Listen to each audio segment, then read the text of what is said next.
नमस्कार। आज लाई हूँ लिट्टी चोखा की रेसिपी। पर उससे पहले पेज को फॉलो, रेसिपी को लाइक कीजिए। ये बताइए मेरी रेसिपीज़ आप कहाँ से देख रहे हैं। लीजिए बैंगन, टमाटर, आलू, इससे हम बनाएंगे चोखा। इनके अंदर चीरा लगाइए और अच्छे से सरसों के तेल से कोट कीजिए। झांझ वाला सरसों का तेल होना चाहिए, ये याद रखिएगा। अब एक जाली रखिए गैस के ऊपर और इस पर इन सब चीज़ों को रख दीजिए भुनने के लिए। 10 से 15 मिनट में सब भुन करके तैयार हो जाएगा। लेकिन ये ना भूलें कि आप मेरे पेज को फॉलो, रेसिपी को लाइक करना है और यूट्यूब से देख रहे हैं तो मेरे चैनल को सब्सक्राइब करना है। अब लीजिए एक परात, उसमें ले लीजिए 2 कप जितना गेहूं का आटा।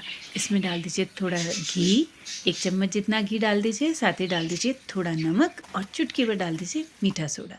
इससे इसके अंदर एक बहुत अच्छा टेस्ट आएगा। और आटा गूंदिए थोड़ा पूड़ी के जैसा और गूंद के अलग रख दीजिए। चलिए अब ये सब्जियां मेरी भुन रही हैं, इस बीच में हम कर लेते हैं स्टफिंग की तैयारी। परात में लीजिए 5 टेबलस्पून जितना सत्तू या भुने चने या भुने जौ का आटा डालिए। थोड़े कटे हुए प्याज ग्रेट कर दीजिए। 4-5 गार्लिक, आप चाहें तो कूट के या काट के भी डाल सकते हैं। फिर कर दीजिए आधा इंच अदरक का टुकड़ा भी ग्रेट इसके अंदर। अब इसके बाद आपको इसके अंदर डालने हैं ज़रूरत के अनुसार मसाले। क्या क्या डालेंगे, डालिए मुट्ठी भर हरा धनिया और पुदीना। अब इसके अंदर डाल दीजिए अचार का मसाला, नमक, साथ ही डाल दीजिए सरसों का तेल थोड़ा और डालिए।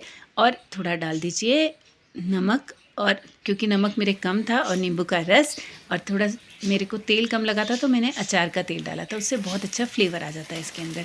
अब देख लेते हैं, ये सब्जियां भुनी हुई, इनको निकाल ली मैंने एक प्लेट में। इसके बाद क्या करेंगे, इनको होने देंगे ठंडा। अब चलते हैं स्टफिंग की तरफ। डालते हैं थोड़ी सी बारीक कटी हुई हरी मिर्ची, आटे को गूंद लेते हैं अच्छे से। अब ये देखिए स्टफिंग को ले लेते हैं एक छोटी प्लेट में, आटे की निकालिए एक बॉल, उसको हाथ से अच्छी तरीके से मथिए और फिर इसका एक गोला तैयार कर लीजिए। अब इस गोले को इस तरीके से कीजिए जैसे आप कचौरी भरते हैं ना, उसी तरीके से आपको इसको भरना है। इसके अंदर डाल दिए ज़रूरत के अनुसार स्टफिंग। करीब 1 टेबलस्पून जितनी स्टफिंग एक उसमें लिट्टी में चली जाएगी। आप अगर छोटी बनाएं तो कम स्टफिंग डाल दीजिए। अब इसको इस तरीके से स्ट्रेच करके धीरे धीरे ऊपर लाइए और इसको अच्छे से कवर कर दीजिए। आराम से चिपका दीजिए पूरा बराबर से सारे किनारे, और हाथ से एक बार अच्छे से और रोल कीजिए और इसको सेट कर दीजिए। और हो गई है आपकी एक लिट्टी स्टफ़ होके तैयार। इसको रख दीजिए अलग। इसी तरीके से सारी लिट्टियों को आपको स्टफ़ कर लेना है।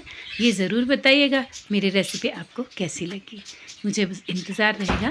और अब इसको डाल देते हैं अवन में बेक होने के लिए। आपके पास अवन नहीं है तो आप कढ़ाई में भी इनको इसी तरीके से बेक कर सकते हैं। अवन में डालिए 180 डिग्री पे 20 मिनट्स के लिए बेक होने को। 20 मिनट्स बाद में ये हल्की हल्की गोल्डन हो जाएंगे।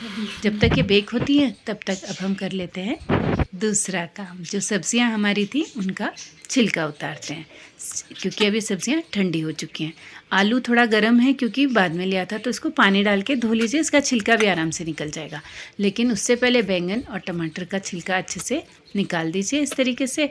और अब आपको इनको क्या करना है, इसके बाद में हमें अभी आलू का भी तो छिलका निकालना है। तो आलू को मैंने धो लिया और धोने के बाद में इसके छिलके को मैंने उतारा, तो उससे छिलका फटाफट उतर गया। और अब इन सब सब्जियों को आपको करना है फाइन चॉप। तो बैंगन में अगर बीज हों तो थोड़े उनको निकाल दीजिए, क्योंकि बीज आते हैं तो बैंगन का टेस्ट अच्छा नहीं लगता।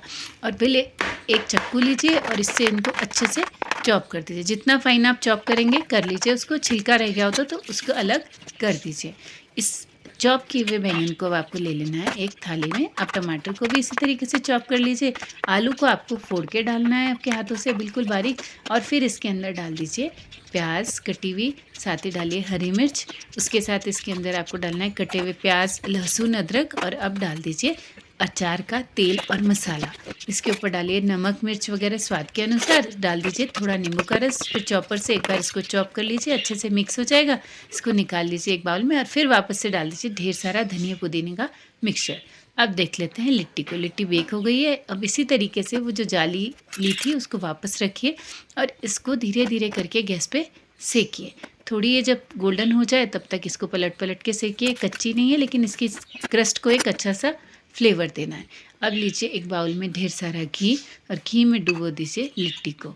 घी के बिना लिट्टी खाने का कोई मज़ा नहीं है। इसको खूब अच्छे से घी से कोट कीजिए। अगर आप हेल्थ कॉन्शियस है तो भी कभी कभी तो ये सब चीज़ें चलती ही हैं। अब इनके ऊपर बहुत अच्छे से घी लगाइए और सर्व कीजिए। मैंने सर्व किया है केले के पत्ते पे 3 लिट्टी, थोड़ा चोखा, ऊपर डाले प्याज के लच्छे, यकीन मानिए बहुत अच्छा बना है। आप भी ज़रूर ट्राई कीजिए। पसंद आए तो लाइक शेयर फॉलो कमेंट।